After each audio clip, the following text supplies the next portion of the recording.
That's hard, but good evening, everyone. We can take our seats and go ahead and get started here in just a moment. try to manage her. I'm going to get out of here.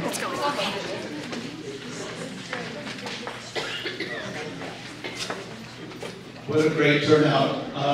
My name is Antonio Guruda, and I'm the clinic administrator for San Luis Valley Health. And it's my pleasure to welcome you tonight as we have two classes of inductees for our Medical Wall of Fame. I want everybody to just take a moment. The inductees that we're honoring tonight represent 319 years of service to the San Luis Valley.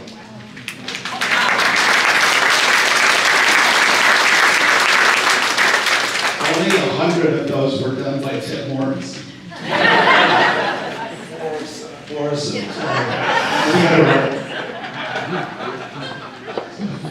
Told you I was going to hold it a little funny.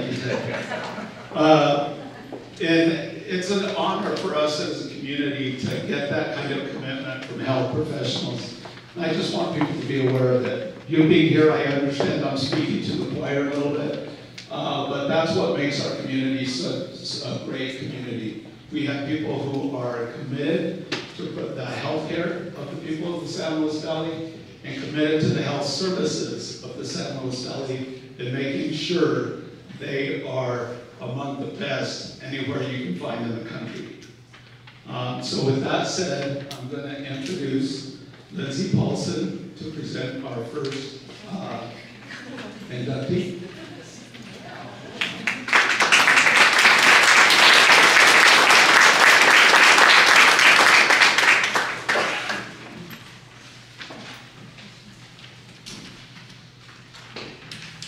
So just a warning, I love medicine and sometimes the passion comes out of my eyes, so here we go. Our family's story begins in a small hamlet in western Nebraska. Dr. Jack Brown and his wife Phyllis, my grandparents set out in 1954 to answer the call for a dentist to take over a small practice in Monte Vista.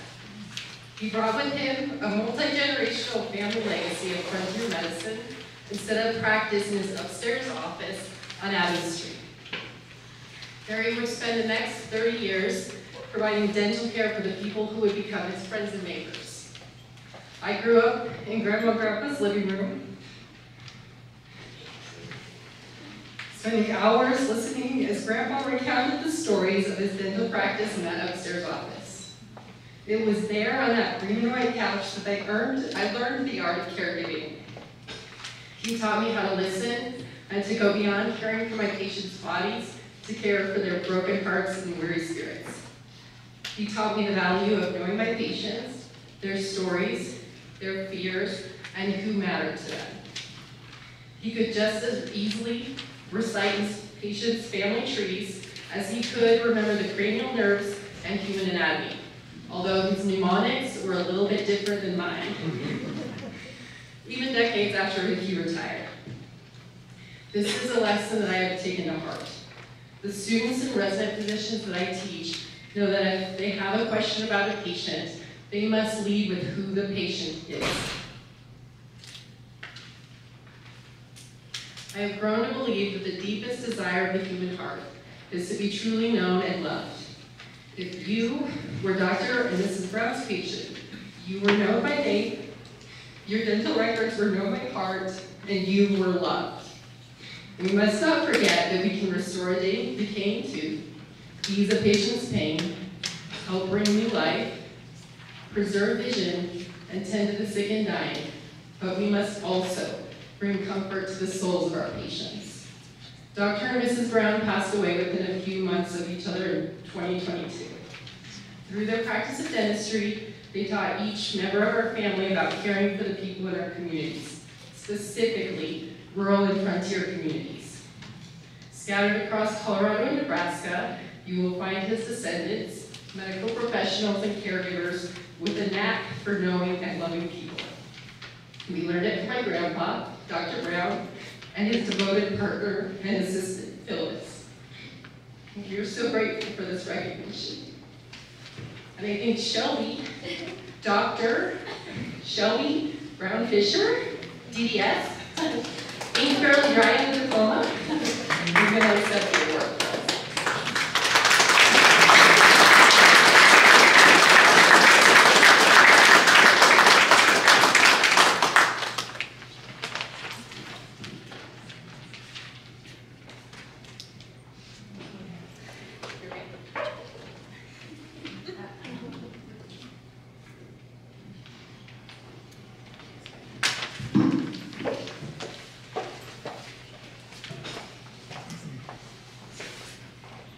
Okay, sorry, I hope you don't mind, but I have a little something that I prepared as well. If I keep it together. Okay. Today I stand before you with a sense of deep honor and gratitude as I accept this award on behalf of my grandpa, or as most know him, Doc. My grandfather was not just a successful dentist, he was a man who left a profound legacy, inspiring not only his patients and colleagues, but also his family, including myself. His impact on our lives was immeasurable, and I'm humbled to represent my entire family in expressing our heartfelt appreciation for this recognition. My grandfather was a remarkable individual who dedicated his life to serving others. His selflessness knew no bounds, and he was truly called to make a difference in the lives of those around him. As a young child, I would listen to my grandfather's captivating stories about his experiences as a dentist. He would speak with such passion and enthusiasm, instilling in me a curiosity and admiration for his profession. Little did I know that this fascination would eventually lead me to follow in his footsteps, attending the same dental school he did. Go Big Red. One thing my grandpa always loved to talk about with me was gold foils. It's a dental technique, when executed with precision, can endure a lifetime. And if you ever want to see a bunch of dentists geek out, just show them some old school gold work. In many ways, this technique serves as an analogy for the impact that my grandfather had on me and our family. Just as gold foils require skills and dedication, my grandfather's influence on my life was lasting and transformative. During my time in dental school, I nonchalantly attended a CE on how to prevent burnout, and after I decided to write a letter to my grandparents expressing my appreciation for their unwavering support. Little did I know that this simple act would transform our relationship forever. Those letters became an almost monthly tradition, and the bond between us grew stronger without a conversation. Dental school not only provided me with common ground with my grandparents, but it also taught me the profound impact that gratitude can have on our lives. I believe that gratitude has the power to energize even the most weary and burned out healthcare workers. It serves as a reminder of why we chose this noble profession in the first place and renews our sense of purpose. It is a practice that should not be reserved for special occasions, but should become an integral part of our daily lives. Today, I challenge each one of you to reflect on the people who have changed your trajectory, the individuals who have made a significant impact on your life, just as my grandparents did for me. Don't let those opportunities slip away. Take a moment to express your gratitude, for it has the potential to change not just their lives, but yours as well. In closing, I would like to express my deep gratitude for this esteemed recognition. It's not just an honor for me, but a testament to the legacy my grandfather left behind. We accept this award on behalf of my entire family. Let us all strive to leave a legacy of compassion, excellence, and gratitude in our community, just as my grandfather did.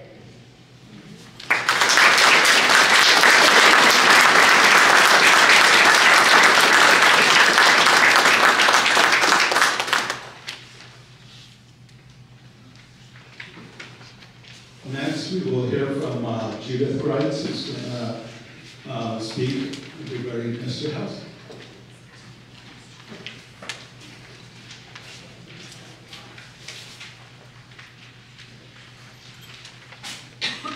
It was early in the morning on January 19, 1929, that my mother stepped off the train in Alamosa, Colorado.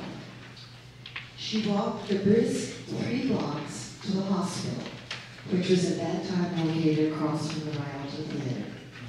She was warmly greeted by her classmate, Clara Deeds, from the Fort Wayne Lutheran Hospital School of Nursing class of 1923. I happened to attend that school 40 years later. This classmate greeted her warmly. She had heard that my mother was in Denver on her way back to her home in Cleveland. She sent her a telegram and said that asked her if she would please just come down and help out. They were trying to become accredited with the state of Colorado, and to do that, they had to have so many nurses on staff. So my mother accepted the invitation and came to Alamosa. They gave her a list of places where she could find some accommodation, and some of those were east of where the hospital was at that time. She didn't find anything, and she went back to the hospital and said, "Isn't there something else?" And they said, "Well, yes, there's a boarding house about 2 blocks west of the hospital. It was a 2-story brick building, which is still there. That's a boarding house." As she walked up to the door, she happened to turn around and look across the street at 910 Main. That's where that dome house is now on Main Street. That house has actually been moved to the north end of Edison and First Street. But that house was located across from it was a Reading boarding house. And in the window, there was a sign that said, "Room for rent." And she thought, that's what she really wanted. She wanted to be in her home. So she walked across the street, knocked on the door, and Mr. T.W. Hauser answered the door. My mother ended up renting the room. There was a young man there that started courting my mother, and his name was Denver Hauser. 2 years later, in 1931, they were married. She continued her nursing career in Alamosa until 1934, when they started their family. She took a hiatus from nursing then while her family was growing up, but when the 4 of us were in school, she went back to nursing, and by that time it was located at this location in the hospital, that part that is at the east end of the hospital is where she was at that time. Elton Reese was the superintendent, and Edstrom was one of the nurses that were on staff. She worked as a private duty nurse. A private duty nurse was actually hired by the patients. They didn't have nursing homes at that time. And if a patient could afford to have a private duty nurse for the three shifts, they paid the patient. And my mother always worked 7 to 3 so that she would be home in the evenings with her family. And you got hired, you worked 7 days a week until the patient either died or went home. And then you'd go back home and you'd wait for another call. At that time, they had a health office at Adams State College, and Dr. Elliott Stong was the doctor for the college. In 1951, the nurse that was working there was quitting, and Dr. Stong asked my mother if she would come and be the nurse at Adams State College. In the very beginning, it was only part-time, but that was right at the end of the Korean War, and all these GIs were starting to come home and use their GI bill to go to school. So it wasn't very long that it became a full-time position. So the office was open from 8 in the morning till noon, and then from 1 to 4 in the afternoon. My mother was a nurse practitioner before there ever was such a thing.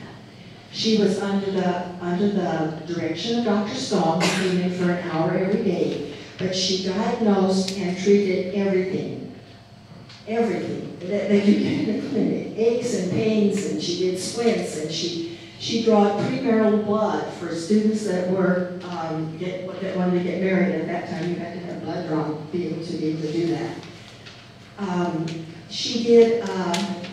All of her work wasn't medical. She also treated a lot of homesickness and test anxiety. She was a shoulder to cry on and a confidant. She would see as many as 1,000 students a month in the clinic. She also was allowed to order medications. They used the Valley drug downtown where Doc Smith was the pharmacist and Mutt Logan. And then she also dealt directly with the pharmaceutical companies. The representatives would actually come to the health office and she would order medications from them. The health office was actually located on the second floor of Richardson Hall, just at the top of the main staircase. It was a very nice waiting room that they had. Then there was a good-sized examining room, and then she had a small little room that she could lock that all the medications were kept in. Off of the waiting room, there was another room that had a cot in it in case the student needed to lie down. Oh, by the way, also, she was also on call at night. If a student in Kit Carson Hall or Casa Bonita was sick, they would call her first. And then she would decide if the student needed to go to the hospital or not. So she was also on call at night. Well, also in this room at the cot was an X-ray machine. If she felt that a student needed to have an X-ray, she would send a note down to Dr. Tommy Thompson, who was the chemistry professor on the first floor. He would come up, take an X-ray, take it back down, develop it in the dark room that was just close to the chemistry lab, bring it back up, and have the X-ray there when Dr. Stone arrived. She was mom to thousands of people. In 1970, the college closed the health office. My mother was only 70 years old. She thought that her career was over, but God had other plans for her. In the next 10 years, she actually came to Papua New Guinea 3 different times and worked for 6 months in the winter while you folks were having winter here. And she worked out in the bush, she worked in the clinic, she worked at the hospital, wherever they needed a volunteer. During those 10 years, she also started a clinic in Piney Woods, Mississippi that had a boarding school and had never had a clinic there, and she started that as well. My mother lived to be almost 98 years old. She was fit mentally and physically to within just a few weeks of her death. Surely, goodness and mercy followed her all the days of her life, and now she is dwelling in the house of the Lord. My 2 brothers that are still living are here. David came from Missouri, and Paul came from California for this memorable occasion, and we would like to thank the Medical Hall of Fame Board for honoring my mother in this way. Thank you.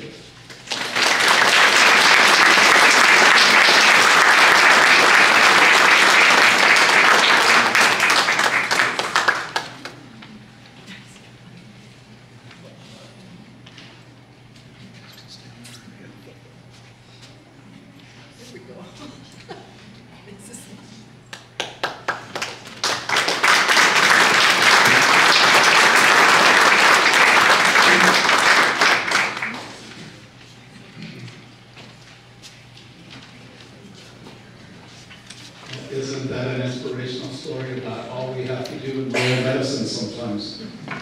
Our next inductee is Lois Booth, and to speak on Lois's behalf is Julie Geiser.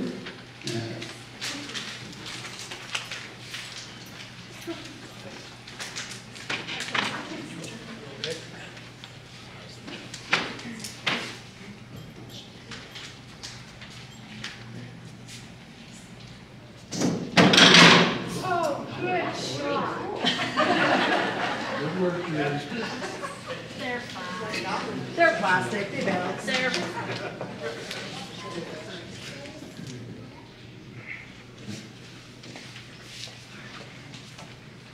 Hello, everyone. So here's the deal. I can't walk very well, I can't see very well, and I can't hear very well. So I might have to do this. It is my honor and pleasure to introduce Lois Booth.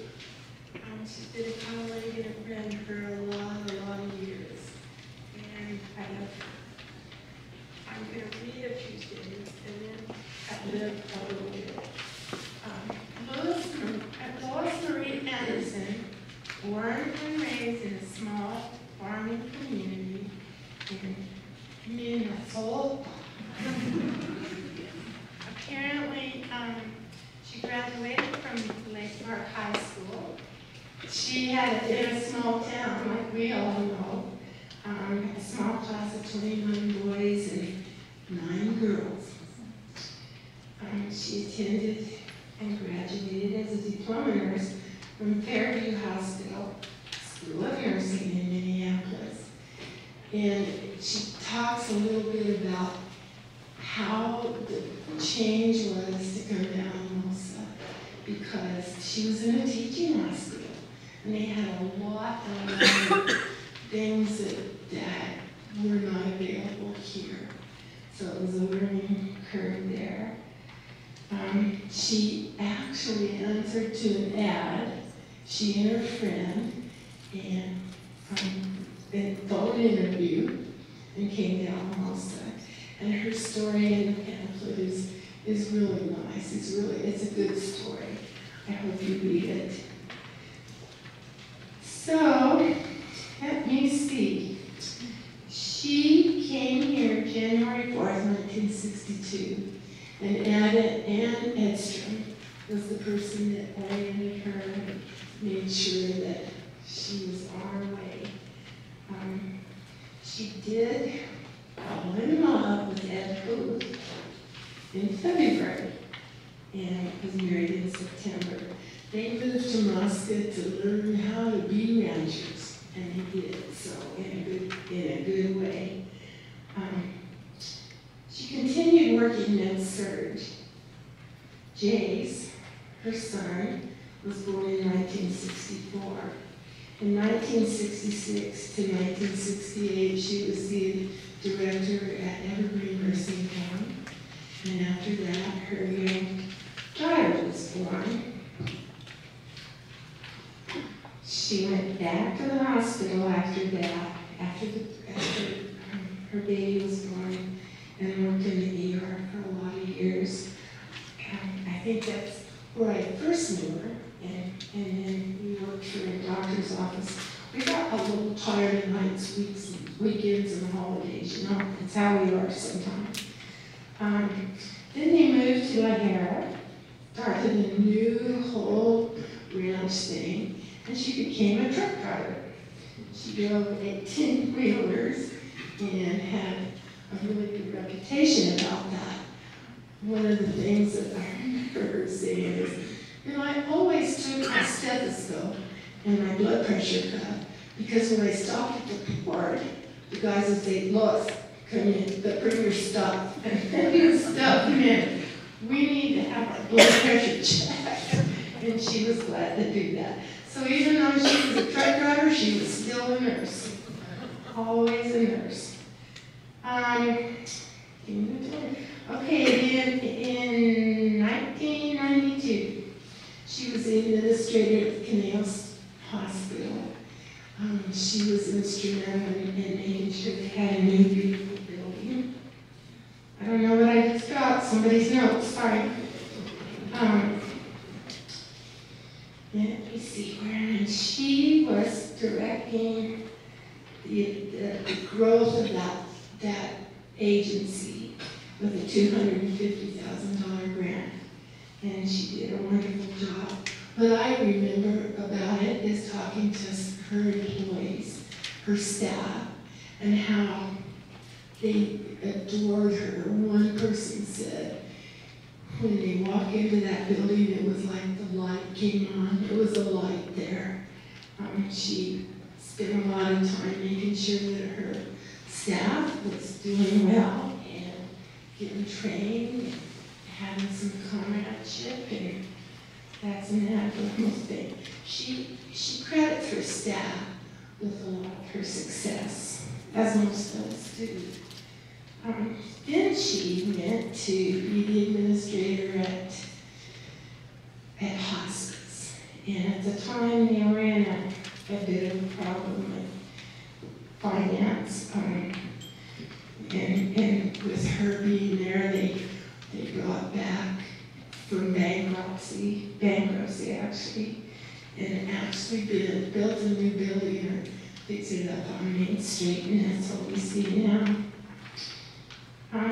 She says now what she does is spend time with family as a babysitter, homework teacher, Uber driver, parts runner, sports cheering grandma, and an occasional cook.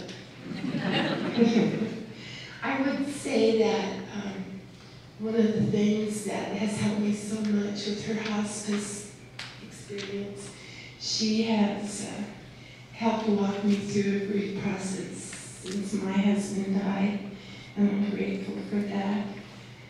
I can't tell you how much I really love and respect her. Hey, Lois. Where are you?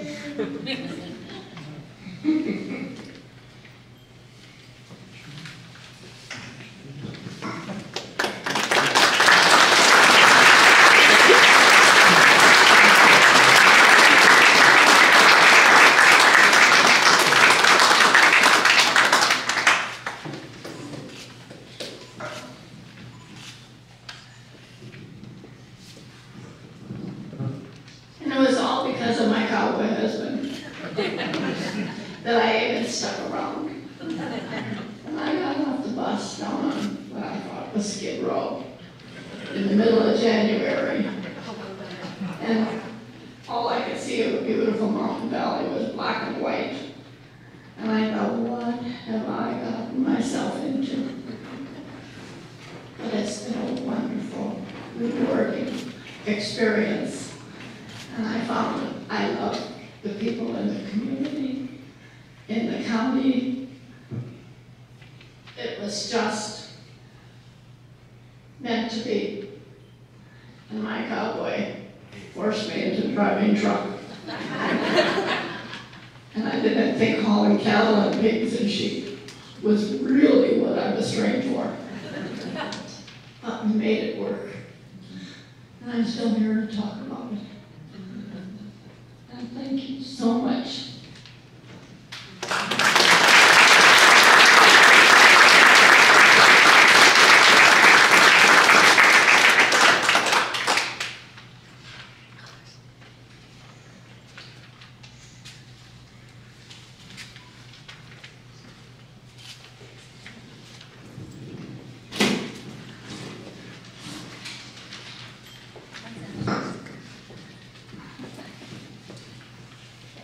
Our next inductee is Ted Morrison, and we have Jim Rollins, who will be the presenter for Ted.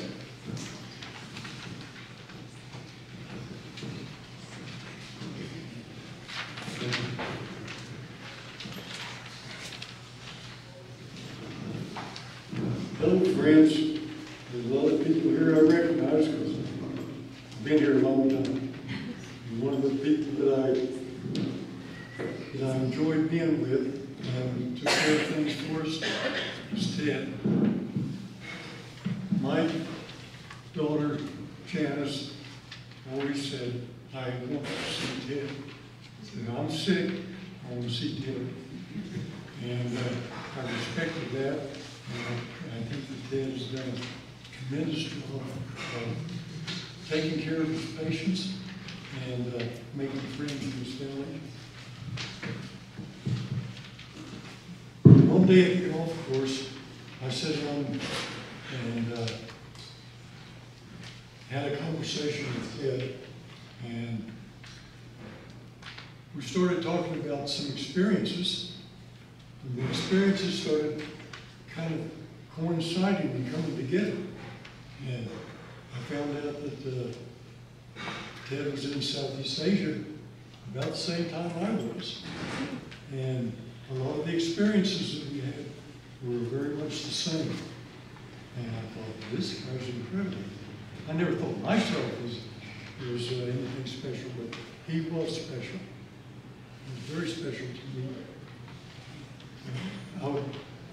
I'll read most of what Ted presented to me on his biography, because I couldn't possibly remember all of the things that he did and that he has accomplished.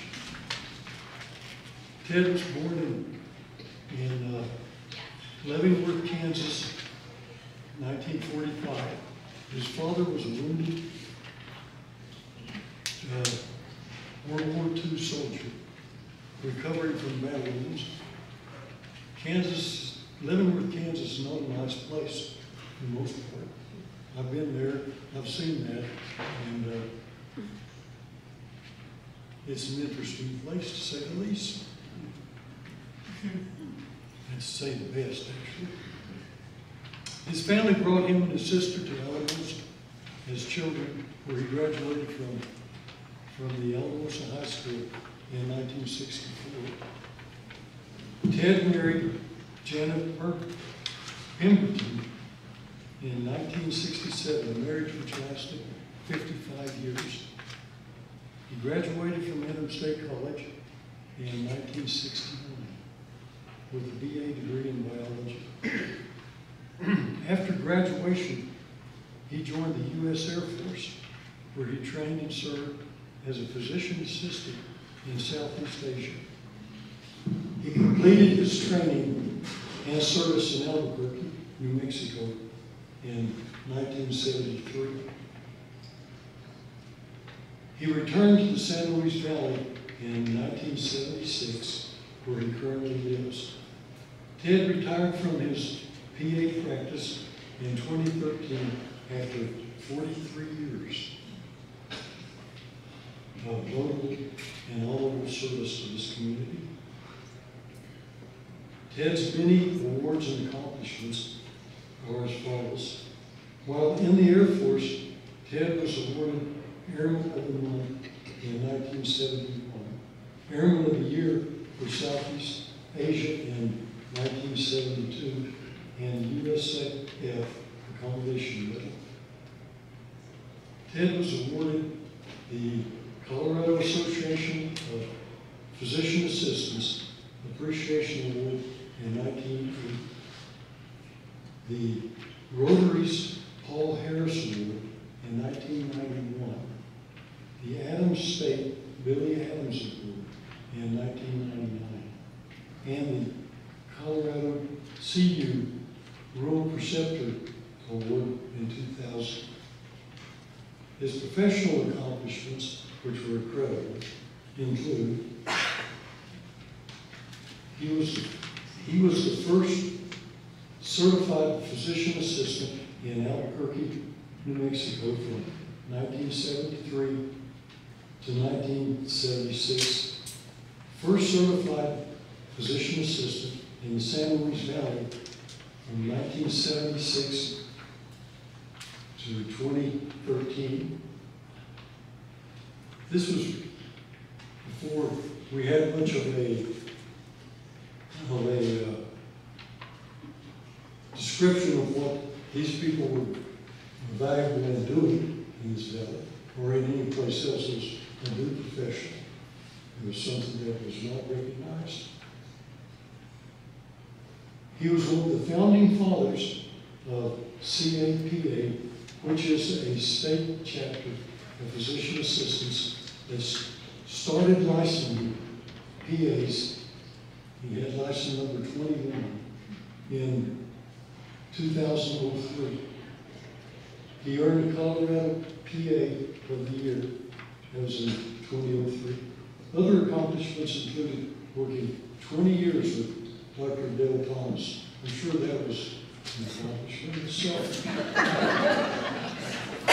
Delivering over 600 babies, assisting in 1,500 surgeries. It was always comforting when I looked up from my little perch at the head of the table to see Ted assisting in the surgery, because I knew he was very competent and very capable of helping the surgeon do his job. He did ER call, office practice, and house calls in Pinellas County. Ted also worked 4 years with Dr. Ron Jackson, PAC Brian Jackson, and Dr. Salat. Ted served 13 years as Assistant Medical Director for the Valley-wide Health Services. He was also medical provider for all the Valley-wide clinics, primarily the Guadalupe Clinic in Antonito. Ted was also instrumental, I'm sorry. He was also instrumental in writing and passing the Colorado PA 400 rule, allowing physician assistants to prescribe controlled substances with DEA members and Illinois were 100% charge signed. It's very interesting because my profession never followed these things.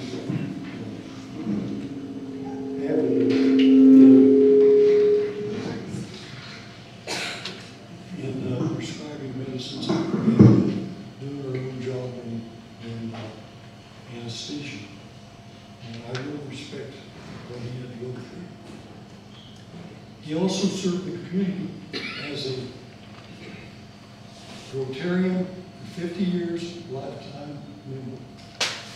Elks Club, 58 years, lifetime member. He was a committee member on the following committees: Adams State Sports Hall of Fame, SLV Educators Hall of Fame, SLV Medical Hall of Fame. In addition to all of that, his hobbies included golf and horses. And those crazy horses almost got him. I heard that he had fallen from a horse one day and was unable to work. He had broken some bones in his pelvis. And a week later, I saw him on the golf course. I don't know what to think about that. His family, including his wife, Janet, was not with us now. His daughter, Kimberly, who I spent some time in the operating room with, very good person, following in his footsteps as a PAC, physician assistant. And Melissa Mulder, the guidance and counseling department at ASU. Grandchildren, Cindy, Jada, Brandon, and Cameron. A personal comment. Ted served with a lot of dignity and professionalism, gained the respect of his patients and his community. His lifetime awards and accomplishments make him one who deserves to be honored here today. And I call him my friend and colleague. I miss him in his practice. I always saw him in practice for so many years, but I still think that that's what he's doing. That's the way I think of him. And now he's retired. And I present to you now Ted Morrison.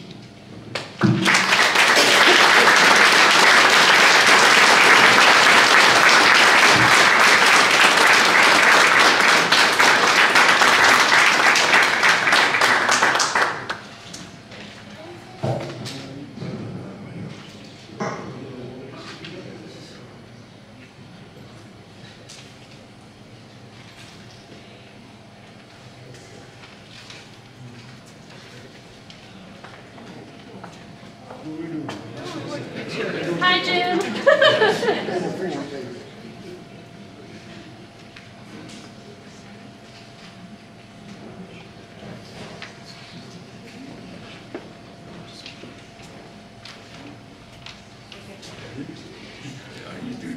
Could you ladies come up? No, they're just like They can come up and get a picture with you here.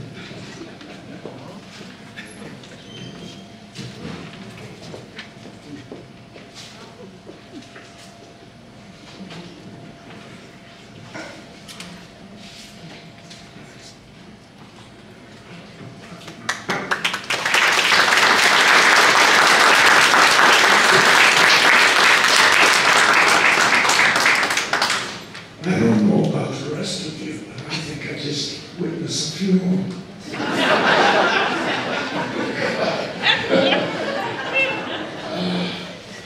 Heavens, I'm a blessed man. If you haven't heard it, I grew up at the right time, I guess, occupation-wise. I didn't know what the hell I wanted to be when I got out of college, and I did several jobs, and Uncle Sam was after me to draft in those days, because when you ran out of school diplomats, you were off to the service. So I decided to join the Air Force instead, because I happened to also have a pilot's license at the time, and I knew what the hell they would do to me. They'd stick me in one of those helicopters, and I could be a sitting target. So I joined the Air Force, and because I had a degree in biology, I had a colonel who decided that we needed more help during the Vietnam War, so he developed a PA program. And I never heard of PA, and there was none at the time. So he took a bunch of us with science degrees and properly educated us, and then just stuck us over there to do our internship, if you would. And I, again, was very fortunate to work with numerous, what we call two-year doctors that were getting their education paid for if they put in 2 years. Well, these guys didn't want to work all the time, so they luckily tried to teach me everything they didn't want to do. Whatever. At any rate, I became a PA and went to Albuquerque, because I was raised in Alamosa. I started having family, and I wanted to bring them back home and be raised the way I was. So we come back, and as you know, I was surrounded by incredible minds, physicians, nurses, ward clerks, EMTs, and I definitely, and anesthetist, I didn't want to leave you out. And I was learning through osmosis, through what they knew almost, and they were so generous with their time and education that I couldn't have been awarded anything any better. Needless to say, I congratulate everybody on this, that are getting their awards. Everybody is definitely deserving of it, and I've worked with almost all of them. I unfortunately didn't know Dr. Brown, but everybody else, we've had cases together and whatever, and it's been a wonderful life.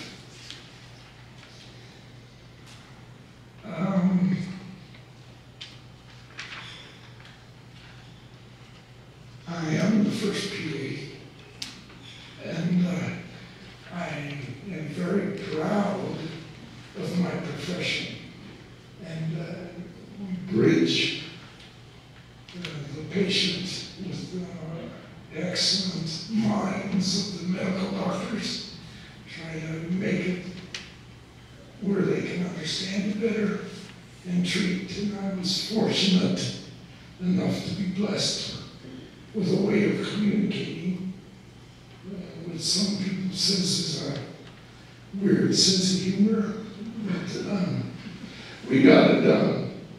But I want to conclude with, I am the first, but I am not the last, because I have got unbelievable professionals that will someday be here. And I just want to name them, and I wrote them down because I'm a not very good at names anymore. I'd forget somebody, but in no particular order. You probably didn't even know some of these were PAs. And nurse practitioners, by the way, we're what's called mid-levels. We do the similar jobs.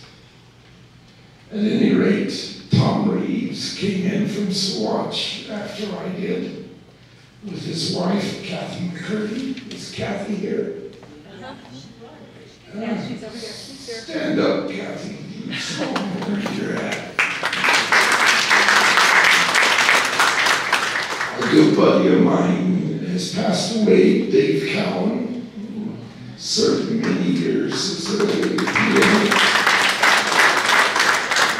Howard Dittweiler was a nurse practitioner, and he worked in the Lahara area for 20-some years as well. All of these people put in many years here in the valley. Jack B. Locke from Del Norte. Lana Bloom from here in Alamosa. Maureen Orr, nurse practitioner, did a wonderful job. Virginia Jordan is a nurse practitioner, incredible. And my buddy Brian Jackson, we worked many years together. I know Brian's here. Where's Brian?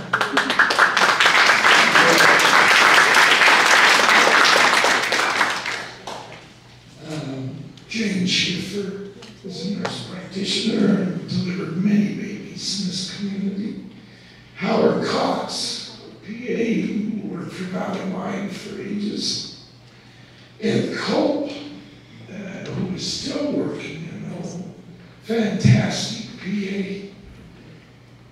Ed Medina, I know Eddie's here. Stand up, Ed.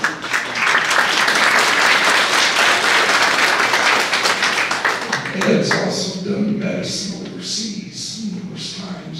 I'm so proud of all these guys. John Cisneros, is John here? No. John and Ed kind of came in together.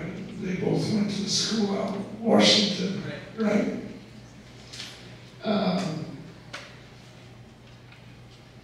Amanda Ahola Quintana, I know she's here. Nurse practitioner. Where's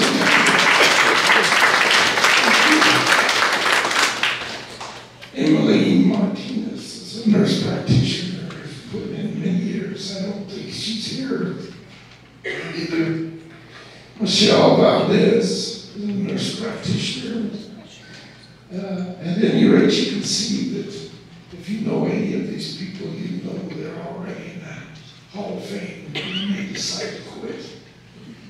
Anyway, with that, I'll shut up, get down, and we get on with the other people that definitely deserve it. Thank you.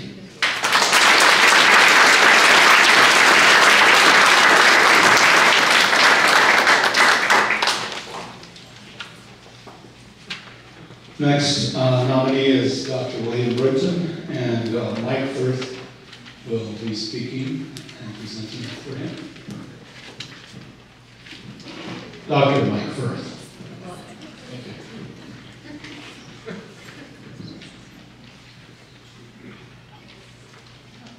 Now we recognize you. Hello, I'm Dr. Mike Firth. In case, well, I said, in case you no longer recognize me, most of you have never met me before, but I'm sure I'll leave some impression of mine. So I thought I would wear one of my famous Halloween costume props, because I always got dressed up for Halloween, or one of my Friday Hawaiian shirts. I actually came to San Luis Valley in 1980 with the Public Health Service and worked with Valley Wide Health Services from 1980 to 2000, some of the most cherished years of my career. In those early years, we were known as the Hippie Clinic, or the Blue Jeans Clinic. In those early years, we might get paid with venison, elk meat, a bag of fish, or a quart of wood. Well, things have changed. You can see I've upgraded my Hawaiian shirts now. And now you have to mail in that bag of trout to the billing office to be digital. I left the valley here with my wife, Judy Lamb, and family in 2000 to pursue 3 more years of training in gastroenterology. Yeah, I see some of your heads nodding out there thinking, gastroenterology? I always thought he was one of those a-hole doctors. Well, yes, but those of you who thought he does not know crap, well, that's the one thing I definitely know. So I was asked to introduce my friend and previous partner, Dr. Bill Brinton, who served every corner of the San Luis Valley for 35 years before retiring in 2021. Now, I was told I have 5 minutes for this introduction, and my time starts now. Bill grew up in Denver, and he completed medical school at the University of Colorado in 1979. There's more about him in his medical Hall of Fame, which I encourage you to look at. But since when he came looking, I was the medical director for Valley White Health Service when both he and Chris applied for positions with us in 1986. Some people incorrectly thought that I was responsible for recruiting this dynamic duo. Well, in fact, it was my brother-in-law, Pat Lamb, who gets the credit for this. You know, he happened to be coming up for a visit to the San Luis Valley over Thanksgiving weekend at the same time that Bill and Chris were doing a site visit. And on his way up here, he happened to stop at Heron Lake, go to New Mexico, where the kokanee salmon were running. And so he shows up with this huge cooler full of this beautiful salmon that he had snagged before coming up here. So the 5 of us feasted on the salmon, and then we ended up sending them home with some salmon as well. And I don't really recall whether they told us before they left that trip or after they got home that they had decided this was the place for them. So it's not always, just the medical things, the beautiful buildings. It's the travels. So just remember that. So Bill worked for Valley White Health Services in Castilla County in San Luis, the first incorporated town in Colorado, under the expert tutelage of our staff, Nurse Hope Velasquez, receptionist Rose Sanchez. What you have to realize in these, what I call them, frontier clinics, okay? Alamosa's or a rural clinic, Antonio, San Luis, some of the other towns are more frontier. And the people that work there as the staff, they know everything about all of your patients, okay? And they're a wealth of knowledge. So Bill took advantage of that. And he also took advantage in terms of the opportunity of sharing clinical experiences and guidance with our excellent physician assistants, Howard Cox, who was mentioned, and Patty Barron. Now, Bill was also an exceptional partner with Bob Linden and myself, sharing call nights as well as weekend coverage at San Luis Valley Medical Health or Medical Center here. We would share our clinical expertise and acumen with one another, really making all of us better physicians. In 1980, Bill, Chris, Bob Lynn, and I helped ensure the planning and completion of the relocation of the Alamosa Family Medical Center to the hospital campus, where it still exists today. We strongly felt that this would help ensure the accessibility of affordable health care to all in the San Luis Valley. Now, most people do not know that Bill was trained not only in internal medicine, but also completed further fellowship training in infectious disease. The subspecialty proficiency he was able to share his entire career with other clinicians throughout the valley. After Bill's initial training in infectious disease, he then worked at the CDC before working his way to the valley here. It was no surprise that he was appointed by the state of Colorado as the first state epidemiologist in the San Luis Valley, working 9 years from 2002 to 2011. What is an epidemiologist? Sounds like an insect. Well, these are people, and in this case it was Bill, who worked closely with county public health nurses, and they were responsible for collecting and analyzing all the data to investigate health issues in the valley. As a result of this coordination, they were able to quickly respond to the Alamosa salmonella outbreak in 2008, which affected over 1,000 people here in the valley. When COVID-19 arrived, Bill was also in a great position to respond. Although he was retired, he volunteered at nearly 50 COVID immunization clinics in the valley. Of all the physicians I have had the privilege to work with or know in the San Luis Valley, no one professionally had the effect on the entire community health of all the counties in the valley as Dr. Bill Brenton. Now, Bill had very many different roles, which are outlined in his profile as well. And I strongly encourage you to read this profile and career summary, as I've not even touched the tip of the iceberg. Neither do I have time to tip the iceberg of all the escapades that he was involved in. So, you know, it used to be said, and I think it's still true, you can leave the valley, but the valley can never leave you. That's certainly been my experience, you know, having lived here. Same thing with my kids. Now, in this situation, Valley was already in the hearts and souls of Bill Brenton and Chris Steinberg before they arrived to work even the first day here. This was 1986. These two both represented some of the best that the Valley has had to offer. It's my privilege today to introduce my friend, my colleague, my packing and fishing buddy, my partner in crime, Dr. Bill Brenton, 2023 inductee to San Luis Valley Medical College.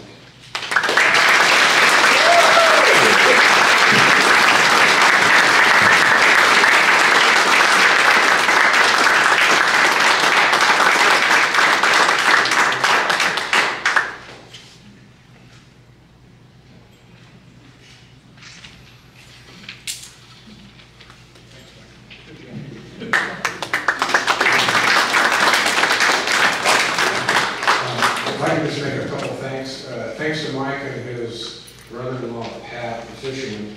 And without Mike, I wouldn't be here today. And for sure, without my wife, Chris, I would never be here today.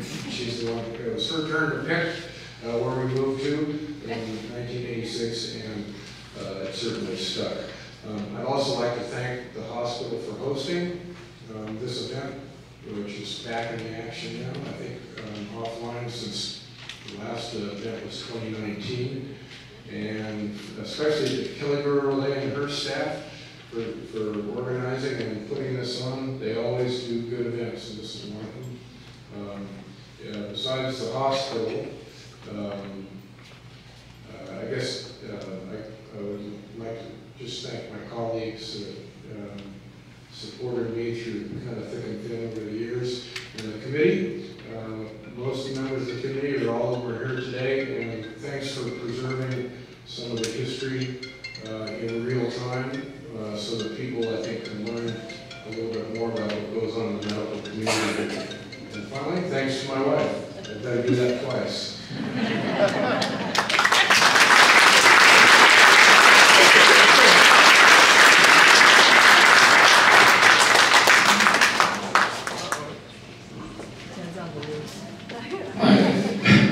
I'm going to show you my age and mental capacity. I cannot leave this room. I left out a PA who's probably the most important in my life, and it's my daughter. Kim, would you stand up, please? Thank you.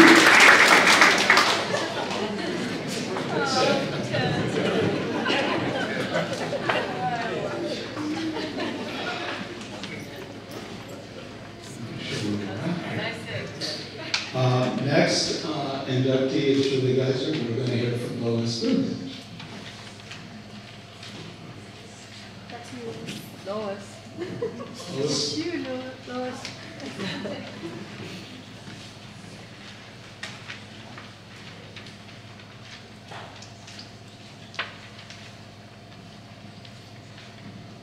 Can't hear you there. I'm sure some of you are wondering about some of the doubling up. Because of COVID, we didn't do any of these presentations for several years, so we've doubled up to bring 4 for 2021 and 4 for 22-23. It's such an honor and such a privilege to introduce people that have served for a minimum of 20 years in the San Luis Valley Health. And you know, that's becoming harder to find because we're kind of a gypsy society. People move on, move into more exciting things, and there was a time when we got somewhere and we liked it. It just kind of settled there. And so it is a pleasure for me. And that's why you're seeing some of us doubling up here, because some of us should have been probably honored a couple of years ago. And so we're doing a mass. So you're all subjected to witnessing 8 people, special people being put in the Hall of Fame this year. So, Julie came into our life. She was born in La Vida in 1948. She had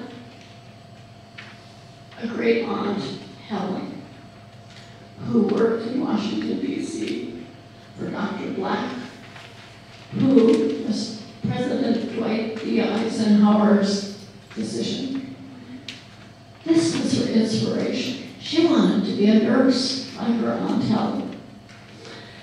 So when she was old enough to go to school, she attended St. Mary Corwin, Colorado College, got her nursing degree, and then she married her life partner, John Geiser. And in '69, they moved to the San Luis Valley. I guess La Vida isn't really part of San Luis Valley, but anyway, she moved to Alamosa. Her first job was OB. And of course, as young newbie nurses coming from big hospitals, we had big plans. We were going to revitalize some of these old practices. And we were promptly put in our place. But we did get a few things that we could implement. She worked in OB and was there for several years. And then she said she started getting restless. So she went to Head Start. And she had 2 boys, Tim and Scott. And her deal was they would go to Head Start while she was working there. Pretty clever. She had a built-in babysitter, and she had a job. I don't know how the kids responded to that, but I think they turned out pretty good. And so, anyway, she was there for several years working with children. This summer, there's a movie coming out that's going to tug at all of our hearts. And it is called, and I have it, God's Children Are Not for Sale. She worked with children, and we have a population that is certainly going through troubling times. She worked with the children at Head Start, and when she got restless again, she worked at BOCES, and there she worked with children with special needs, making sure that services were available to them, to families that needed services and were probably beyond their pocketbook. She was there several years. And then went on to work again at Surge. She also worked in the Dr. Liddell Nichols Riley Duncan's office, and that's where I first worked with her. And she was committed. That laugh, you could hear it everywhere. But she was a professional. But she disillusioned me. I loved the song Snowbird. And then she informed me that maybe it had something to do with drugs. But as soon as I hear the song, even today, I think of Julie. She disillusioned me. But she moved on, and during this time, the Native American community solicited her to help them with a program around the United States, visiting different tribes, overseeing care for Indian children, making sure that they were following the program outline for these children, even into Alaska. Many tribes, many cultures, many things to learn about another society. So she was always moving around, and even in '77 was introduced to the Harley-Davidson motorcycle. And so she and Chuck certainly did have times of fun along with her other work. Visited South Dakota, had to go to a biker rally. Also visited several parks, so she did have fun along with her work. And of course, also visiting some sports games, had to take care of her kids too. So mixing work and pleasurable times. I just kept her on a kind of an even keel. And in '96, there was an opening at Alamosa Nursing Service. I can remember calling Kim Gallagher saying, if you don't hire this woman, you're missing a great opportunity. I'm sure they didn't need my input. They'd already recognized her talents. And for 18 years, she worked at Alamosa Nursing Service, overseeing around 100 employees, making sure home health, the program, putting HCBS, putting people into homes to help them with their care, most elderly people. Health 9 was introduced in the Valley, and many of us profited from that experience. $35, and you got a good blood draw. Maybe even visited Mr. Brenton, and a few things going on at the Alamosa Nursing Service. Moved from down by the Holiday Inn to where they are on Independence. Is it Independence Way? And so she had a whole new office, new staff, and she took her job seriously, working with commissioners. She had to do a lot of begging, borrowing, pleading, sometimes maybe even whining to get something done that she thought was a very necessary part of the nursing service. She handled it all really well. And I am so grateful that she has been a friend, co-worker, a mover and a shaker, and when I want to smile, I think of her barreling down the highway on her Harley. I welcome with pleasure Julie Geiser to the Hall of Fame.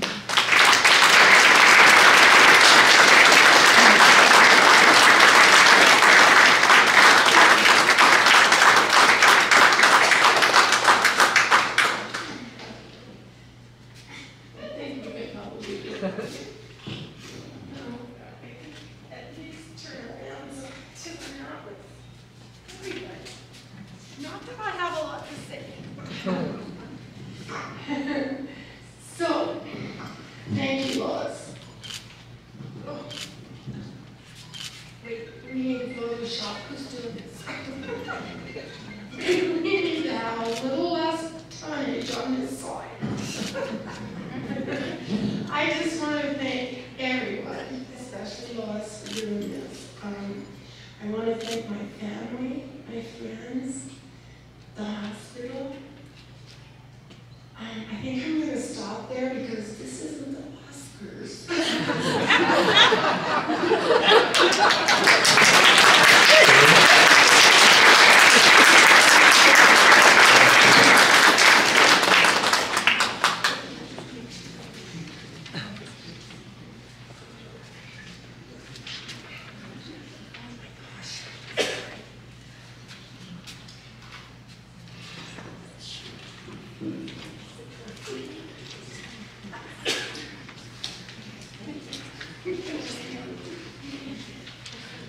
Thank you.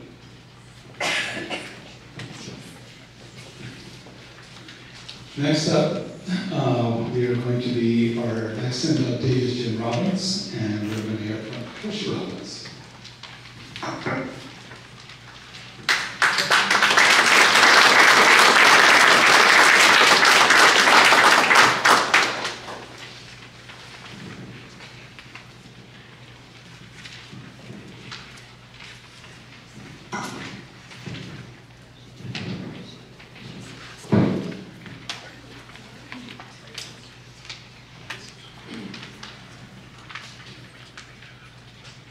I'm going to apologize right now. I don't speak through the microphone because I'm usually very, very loud, but I'm going to try to use the microphone so I don't blow you away.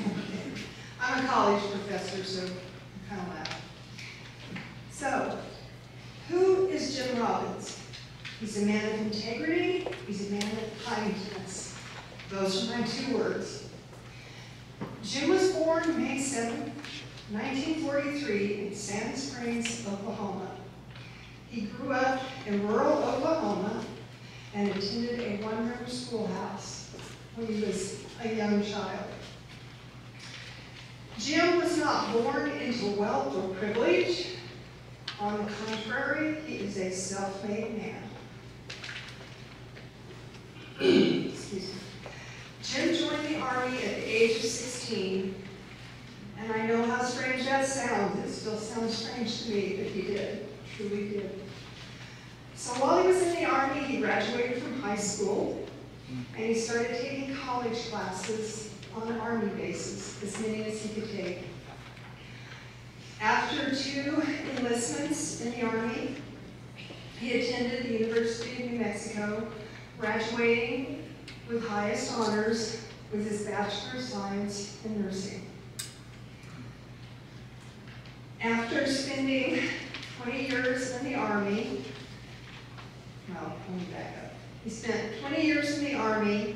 During that time, he traveled to Germany, Korea, Vietnam, and 5 stateside bases. He attained the rank of Major. In 1971, Jim graduated from the Army School of Anesthesiology, and he also completed the officer's medical advanced training. Awards that he received while he was in the Army was the Meritorious Service Medal, the Army Commendation Medal, Vietnam Service Medal, and the Vietnam Cross of Gallantry. Jim values fairness and education for all. That's one of the first things I found out about this man. He retired from the U.S. Army in 1981, relocated to the San Luis Valley in 1983. He began working as an anesthesia provider at the Monte Vista Community Hospital. And I'm sure a lot of people in this room remember that little hospital. I worked at that hospital as well. So he also, however, became pretty much the only anesthesia provider in the San Luis Valley. He worked at Pinellas County Hospital. He worked at Sisters of St. Joseph Hospital in Del Norte and the San Luis Valley Regional Medical Center. Many times he worked 12 to 14 hours, and I can attest to that. Sometimes I didn't see him very much.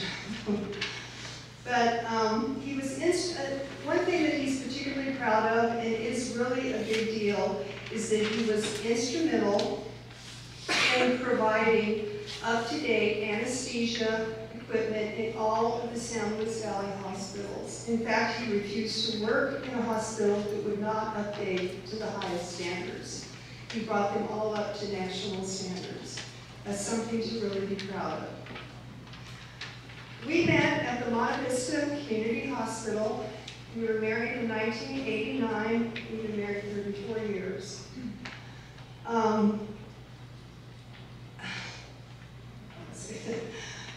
He practiced anesthesia in the South Luis Valley for 34 years, and he was chief of anesthesia for many of those years. He has been a member of the Medical Hall of Fame Committee since 2017, and it has been suggested that he be nominated for this award, and finally he accepted the nomination, and I told him he really deserved this, so he needed to do it. He's now retired. His two greatest passions in being retired is playing golf and caring for his antique cars, which is what he always liked to do anyway in his spare time. Our blended family consists of 5 children, several grandchildren, and great-grandchildren. Tonight we have with us daughter Cheryl Robbins-Serna, son Robert Robbins, grandson Nitley Robbins, granddaughter, Tanya Salazar, and granddaughter Janessa Ward. You guys want to come up here when he comes? Better choice. I present to you Jim Robbins, CRNA.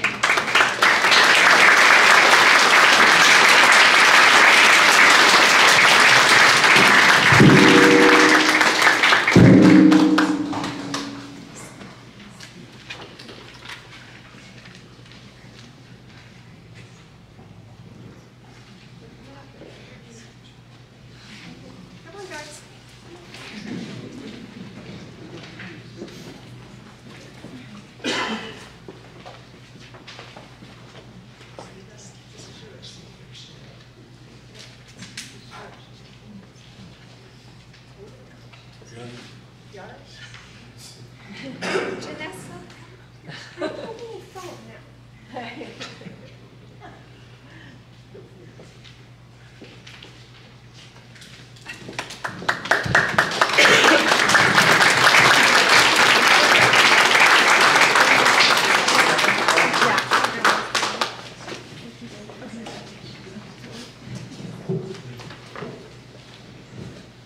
I'll make this short and sweet. Did I get lucky or what? I'll tell you, I had the time of my life, and I wouldn't want to have it. This thing's noisy.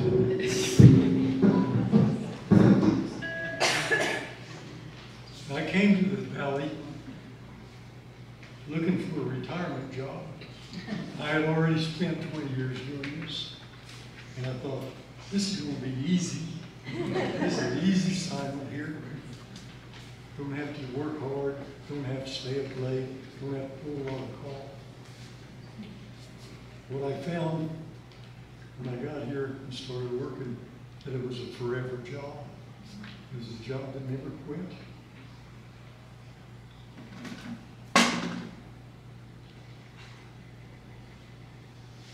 Pat and I have to admit, was like a late night movie. Bogey and McCall. Or was it Popeye and Olive Oil? But anyway, when it came to family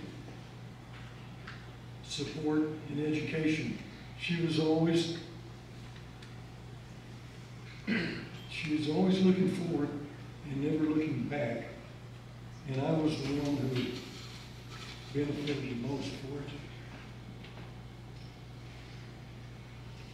Like MacArthur's old soldier, I'll just fade away.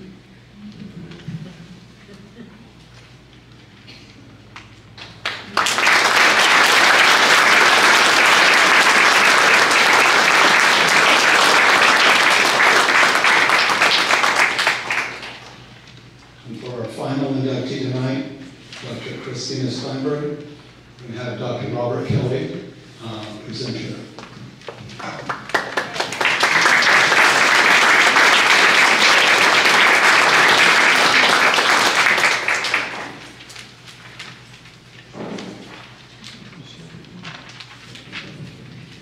I hope you can hear me fine, but I don't like using the microphone with Chris. I hope Chris, they saved the best for the last. Dr. Christine Steinberg was born in New Jersey. Shortly thereafter, the family moved to Vail, Colorado, where her father opened his own practice in family medicine. She attended the elementary school there and also in Minturn.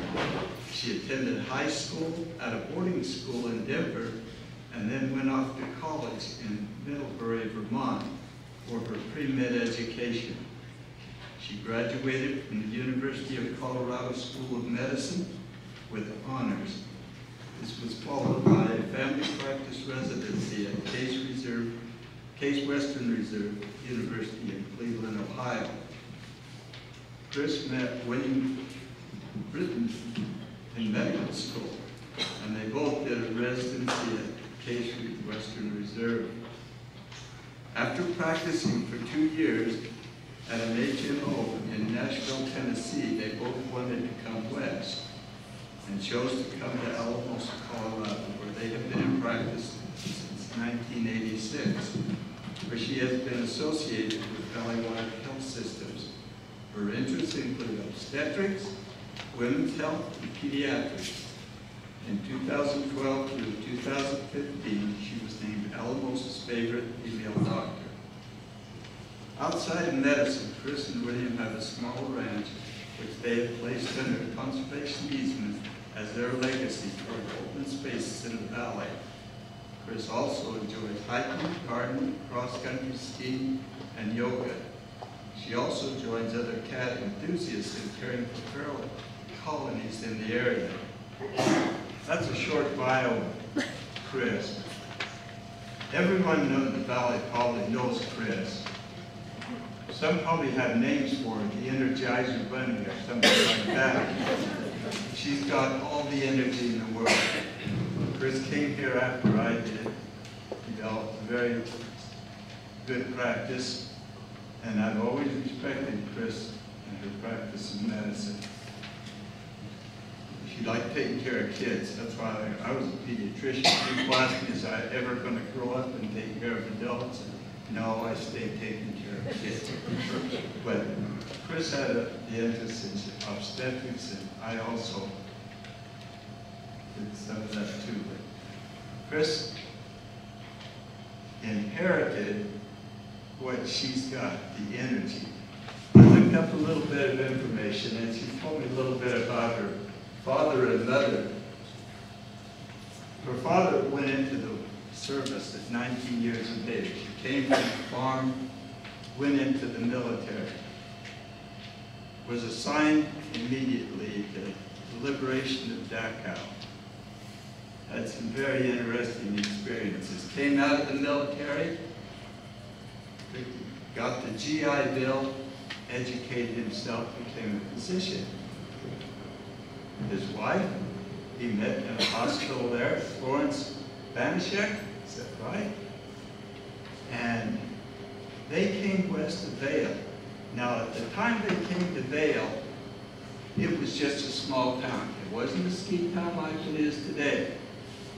But the reason it became what it is today, and I researched quite a few reports, was because of Dr. Tom Steinberg and his wife Florence, who served not only in medicine, but served the community, pushing, developing Vail, Colorado for what it is today.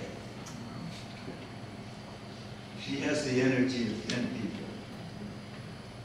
Apparently her mother did too. Her and Eric called her mother a buzzsaw. Well, let me tell you, if her mother was a buzzsaw, Chris is a buzzsaw on steroids.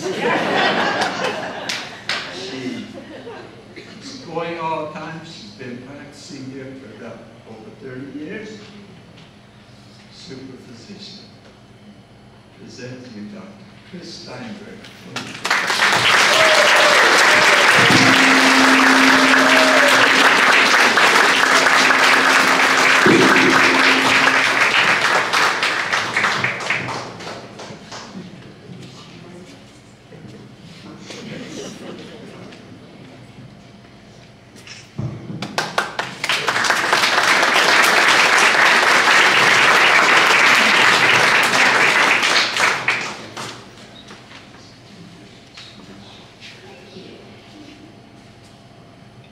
Thank you so much, Bob, for honoring my parents, who are truly characters.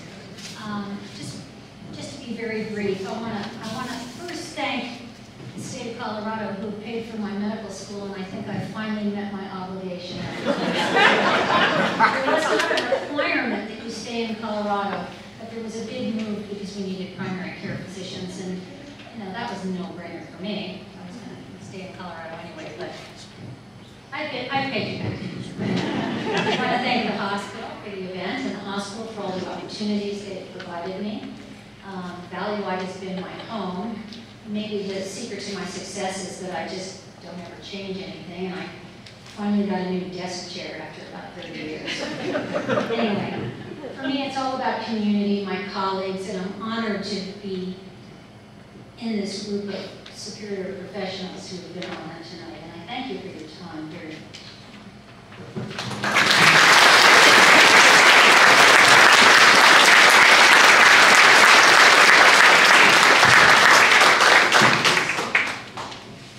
How about one more round of applause for all of our veterans?